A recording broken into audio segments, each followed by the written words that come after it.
اسمع هذا الحديث.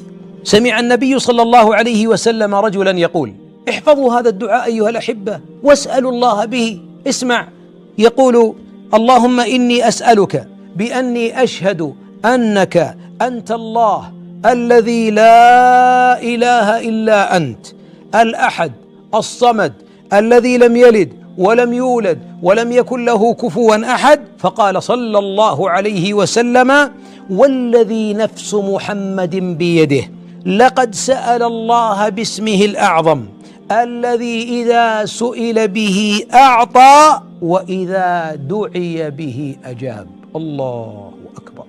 من أعظم مفاتح الدعاء والإجابة، من أعظم ما هدى الله عباده إليه أن دلهم على اسمه الذي إذا سئل به جل وعلا أعطى وإذا سئل أجاب. ما أعظم هذه المنة.